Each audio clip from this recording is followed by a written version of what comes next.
بسم اللہ الرحمن الرحیم۔ یوٹیوب چینل پر خوش آمدید۔ آج ایک حکایت لے کر آپ کی خدمت میں حاضر ہوئے ہیں حضرت مولانا جلال الدین رومی صاحب کی نامناسب دعا۔ حضرت صلی اللہ علیہ وآلہ وسلم کے ایک صحابی سخت بیمار ہو گئے۔ شدت ضعف کی وجہ سے اٹھنے بیٹھنے سے بھی معذور ہو گئے۔ حضور پاک صلی اللہ علیہ وآلہ وسلم عیادت کے لیے ان کے گھر تشریف لے گئے۔ بیمار صحابی نے جب آپ صلی اللہ علیہ وآلہ وسلم کو دیکھا تو خوشی سے نئی زندگی محسوس کی اور ایسا معلوم ہوا کہ جیسے کوئی مردہ اچانک زندہ ہو گیا۔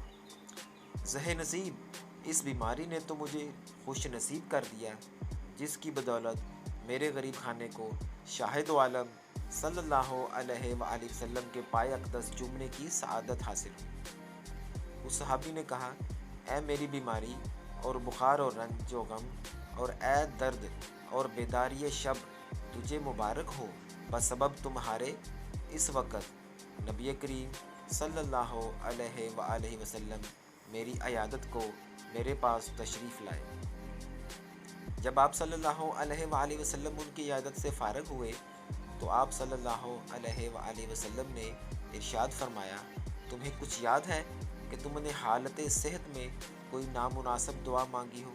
انہوں نے کہا، مجھے کوئی یاد نہیں آتا کہ کیا دعا کی تھی۔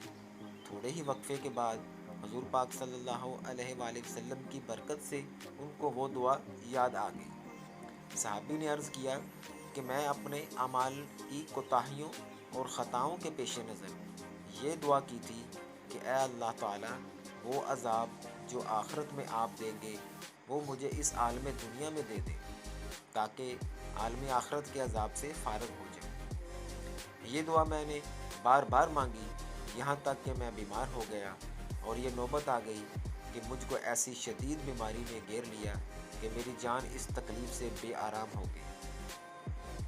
حالت صحت میں میرے جو معمولات تھے، عبادت و ذکر الہی اور اوراد و وظائف کرنے سے عاجز اور مجبور ہو گیا۔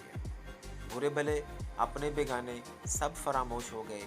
اب اگر آپ صلی اللہ علیہ وآلہ وسلم کا روئے اقدس نہ دیکھتا تو بس میرا کام تمام ہو چکا تھا۔ آپ صلی اللہ علیہ وآلہ وسلم کے لطف و کرم اور غمخواری نے مجھ کو دوبارہ زندہ کر دیا ہے۔ اس مضمون دعا کو رسول اللہ صلی اللہ علیہ وآلہ وسلم نے سن کر ناراضگی کا اظہار فرمایا اور منع فرمایا کہ آئندہ ایسی نامناسب دعا مت کرنا، یہ آداب بندگی کے خلاف ہے کہ انسان اپنے مولا سے بلا و عذاب طلب کرے۔ انسان تو ایک کمزور چیونٹی کی مانند ہے، اس میں یہ طاقت کہاں کہ آزمائش کا اتنا پہاڑ اٹھا سکے۔ صحابی نے عرض کی، اے شاہد عالم صلی اللہ علیہ وآلہ وسلم کہ میری 1000 بار توبہ کہ آئندہ میں ایسی بات زبان پر لاؤں۔ حضور، میرے ماں باپ آپ صلی اللہ علیہ وآلہ وسلم پر قربان، اب آئندہ کے لیے میری رہنمائی فرمائیں۔ تو آپ صلی اللہ علیہ وآلہ وسلم نے اس کو یہ نصیحت فرمائی، اے اللہ، دنیا میں بھی ہمیں بلائیاں عطا فرما اور آخرت میں بھی ہم کو بلائیاں عطا فرما۔ خدا تمہاری مصیبت کے کانٹوں کو گلشن راحت میں تبدیل کر دے، آمین۔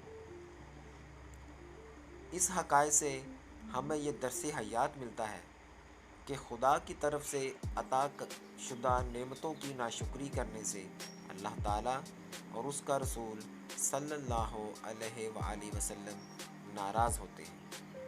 نامناسب دعا آداب بندگی کے خلاف ہے۔